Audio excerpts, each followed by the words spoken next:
Hello नमस्कार दोस्तों, आपका स्वागत है के एजुकेशन पॉइंट यूट्यूब चैनल पर। आज के वीडियो में हम ये जानने वाले हैं कि जो फोर्थ ग्रेड के अभी डॉक्यूमेंट वेरिफिकेशन का कार्य चल रहा है, उनके माध्यम से अभी स्क्रूटनी फॉर्म भरवाया जाएगा। तो उसमें एक अटेस्टेशन फॉर्म है, वो हमको फिल करना पड़ेगा और वो अपलोड करना पड़ेगा। तो आप किस प्रकार से अटेस्टेशन फॉर्म को पूरी तरह से एकदम सही तरीके से भरोगे और कोई भी किसी भी प्रकार की गलती ना हो, तो उसके लिए इस वीडियो को अंत तक ज़रूर देखें। मैं आपको स्टेप बाय स्टेप बिल्कुल आसान भाषा में आपको बताऊंगा। तो सबसे पहले आपको क्या करना है, सबसे पहले जो ये फोटो वाला ऑप्शन दिखाई दे रहा है, यहाँ पर जो अपना नवीनतम जो भी फोटो है वो यहाँ पर आपको चिपका लेना है। और फोटो चिपकाने के बाद में उस फोटो के ऊपर से होते हुए अपने जो सिग्नेचर है, साइन है, वो करने हैं। पहला काम ये है। और दूसरा काम आपका जो स्टेप बाय स्टेप नीचे जो पहला पॉइंट है, पहले पॉइंट में जो आपका नाम है वो आपको यहाँ पर नाम लिखना है। इस लाइन में आपका नाम लिख दिया। फिर उसके बाद में जो अपने रोल नंबर है वो लिख दिए। जो सरनेम वाला है, जो मेरिट नंबर वाला है, ये आप दो ऑप्शन एक बार खाली छोड़ सकते हो। क्या गाइडलाइन आती है, यदि अलग गाइडलाइन आती है तो पहले से इसको खाली छोड़ते हैं हम। पहले किसी भी प्रकार का फॉर्म लिया तो उसमें हमने खाली छोड़ा है। आगे क्या होता है, अभी एक बार इसको खाली छोड़ सकते हो आप। फिर जैसे आपका 2 नंबर पॉइंट है, तो 2 नंबर पॉइंट में आपका प्रेजेंट जो एड्रेस है वो मांग रहा है। तो इसमें जो पहली लाइन है, पहली लाइन में आप अपना नाम और सन ऑफ करके अपने पिताजी का नाम लिख सकते हो। और यहाँ पर ज़रूरी बात ये हो जाती है कि जो आप फॉर्म भरोगे ना, तो सभी जो लेटर होते हैं वो आपको कैपिटल लेटर में ही फॉर्म को भरना है। स्मॉल लेटर में नहीं भरोगे। आप इंग्लिश भाषा में कैपिटल लेटर में पूरे फॉर्म को साफ साफ बिना किसी काट छांट के आपको भरना है। तो जो 2 नंबर पॉइंट में पहली लाइन में अपना अपना नाम, सन ऑफ, पिताजी का नाम लिखा। फिर उसके बाद में 2 नंबर में अपने वार्ड नंबर, यहाँ पर दूसरे में वार्ड नंबर लिख दोगे। फिर जो 3 नंबर ऑप्शन होता है डिस्ट्रिक्ट्स का, अपने जिले का नाम यहाँ पर लिख दोगे। जो 3 नंबर दिखाई दे रहा है यहाँ पर विलेज, अपने गांव का नाम लिख दोगे। फिर यहाँ पर डिस्ट्रिक्ट, अपने जिले का नाम, फिर पिन कोड। ये आप लिखने के बाद में जो 3 नंबर ऑप्शन दिखाई दे रहा है होम एड्रेस का, तो होम एड्रेस यदि आपका सेम है तो आप अपना प्रेजेंट एड्रेस को सेम टू सेम लिख सकते हो। यदि अलग है तो जिस प्रकार से हमने प्रेजेंट एड्रेस लिखा है उसी प्रकार से आप होम एड्रेस को लिख सकते हो। फिर इसके बाद में जो ये आता है कि आप किसी विशेष स्थान पर यदि 5 वर्ष से अधिक किसी स्थान पर रहे हो तो आप इस फॉर्म को लगाएंगे। तो अभी एक तो आपको जरूर जरूर लिखना है, क्योंकि आप जन्म से जिस गांव में रह रहे हो, तो यहाँ पर बर्थ टू टिल, यहाँ पर बर्थ लिख दोगे। इसके बाद में टिल, और अपना जो एड्रेस है वो एड्रेस आपको सेम टू सेम लिखना है। हाउस नंबर है, और अपनी जो गली है, गांव है, थाना है, तहसील, जिला, ये जो आपको सभी जानकारी दिख रही है वो आपको इस कॉलम में लिख देनी है। 4 नंबर ऑप्शन आपका क्लियर हो जाएगा, जो भी पूरा कैपिटल लेटर में साफ साफ बिना काट छांट के लिखना है। फिर उसके बाद में अपनी जो फादर्स की डिटेल है वो 5 नंबर पॉइंट में आपको भरनी है। जो ए ऑप्शन है यहाँ पर अपना पिताजी का नाम आ जाएगा। फिर इसके बाद में जो पिताजी का एड्रेस है वो लिख दोगे। फिर जो होम एड्रेस है वो लिख दोगे। वो आपका सेम ही होगा होम एड्रेस। प्रोफेशन में जिस प्रकार का प्रोफेशन है, जैसे किसी के पिताजी फार्मर है या फिर गवर्नमेंट सर्वेंट है या फिर बिजनेसमैन है, जो भी आपको लिखना है वो यहाँ पर लिख दोगे। फार्मर वगैरह, गवर्नमेंट सर्विस, यदि आपकी गवर्नमेंट सर्वेंट है पिताजी तो आप यहाँ पर अपना जो क्या पोस्ट पर है और कहाँ पर पोस्टिंग है वो एरिया आप यहाँ पर लिख दोगे।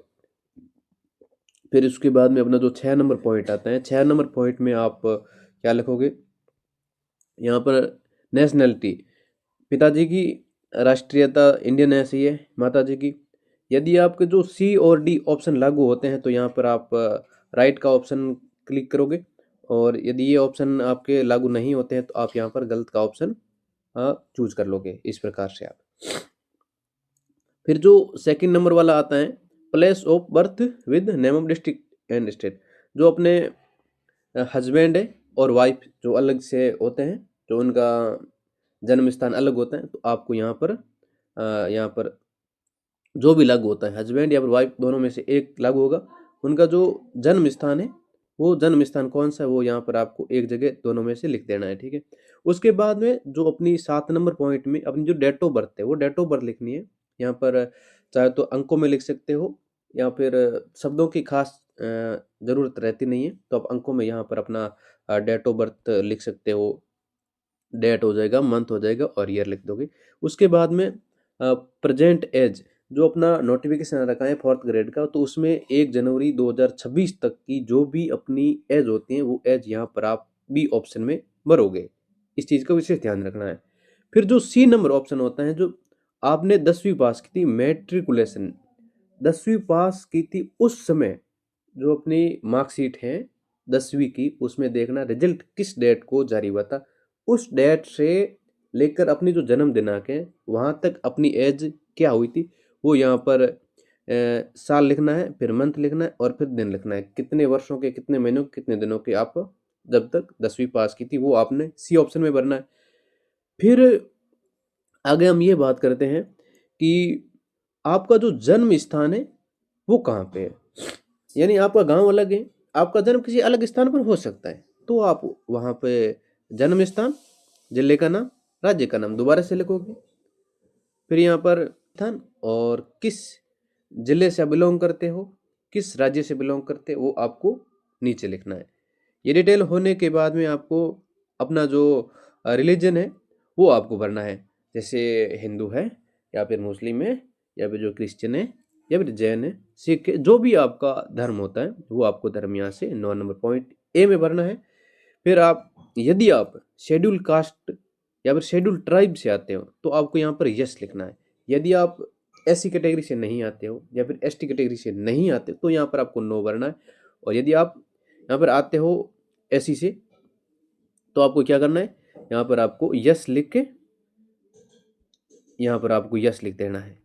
यस लिख के आपको कोमा लिख के और आपको एससी और आपको यहाँ पर अपने स्टेट का नाम लिख देना है। ये आपको विशेष ध्यान रखना है, ठीक है। यदि आप नो आते तो नो लिख देना, यदि आप आ रहे हो तो यस एससी और आगे राजस्थान लिख देना है। इस चीज़ का विशेष ध्यान रखना है। फिर हम आते हैं अगले पेज। ये जो आपका 10 नंबर पॉइंट है वो क्या कहता है, ये कि ये कहता है कि एजुकेशन क्वालिफिकेशन, आपने जो भी शैक्षणिक योग्यता अर्जित की है 10वीं की या फिर 12वीं की या फिर ग्रेजुएशन की, जो भी मार्कशीट आपने आवेदन करते समय अपलोड की है उसकी डिटेल आपको यहाँ से भरनी होगी। तो पहला ऑप्शन क्या दिखाता है, पहला ऑप्शन एड्रेस। सबसे पहले आप 10वीं की मार्कशीट के बारे में लिखोगे तो यहाँ पर अपनी जो 10वीं की स्कूल है उस स्कूल का नाम आप यहाँ से यहाँ तक लिखोगे। फिर उसका स्कूल किस गांव में थी और उसका जिला वगैरह, आप स्कूल का फुल एड्रेस यहाँ लिख दोगे। ये गांव आ जाएगा, जिला और यहाँ पर पिन कोड आ जाएगा। फिर आपने 10वीं में कब प्रवेश लिया था वो प्रवेश की दिनांक आपको यहाँ लिख देना, चाहो तो दिनांक लिख देना या फिर आप महीना लिख के साल लिख देना। ये खास कर पता नहीं होता तो इसमें इतनी इश्यू आता नहीं है। आप महीना लिख दोगे क्योंकि जुलाई में या फिर जून जुलाई में जो आवेदन शुरू होते हैं तो जुलाई आप आगे सन लिख देना जिस भी सन में आपने प्रवेश किया है। फिर जो डेट ऑफ लिविंग में क्या लिखना है पता है आपको, जो 10वीं की मार्कशीट है 10वीं की मार्कशीट में जब आपका रिजल्ट जारी हुआ है तो डेट ऑफ लिविंग वहाँ पर आप रिजल्ट वाली डेट यहाँ पर लिख दोगे। फिर एग्जामिनेशन पास कि आपने जो 10वीं का एड्रेस डाला है या फिर 12वीं का, तो आपने यहाँ पर 10 लिख देना ऊपर और नीचे आप 12 लिख दोगे। इसी प्रकार से 3 नंबर पॉइंट में आप जैसे ही लिखोगे तो ग्रेजुएशन की जो भी डिटेल यदि भरना चाहते हो तो आप ग्रेजुएशन की लिख सकते हो और उसके बाद में पोस्ट ग्रेजुएशन की, और इसी प्रकार से जो भी अपनी क्वालिफिकेशन है वो यहाँ पर डाल सकते हो। फिर बात आती है 11 नंबर पॉइंट की। जो 11 नंबर पॉइंट है, यदि कोई भी विद्यार्थी पहले से गवर्नमेंट एम्प्लॉय है तो वो किस पोस्ट पर है वो यहाँ पर पोस्ट लिखेगा, कब से कब तक लेकर फुल एड्रेस यहाँ पर लिखेगा।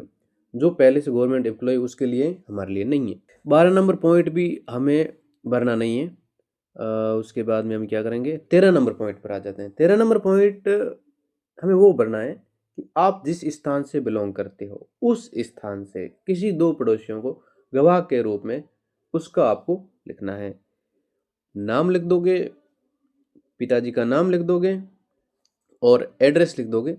फिर ये 2 आपको गवाह के रूप में 2 व्यक्तियों के नाम लिख देने हैं।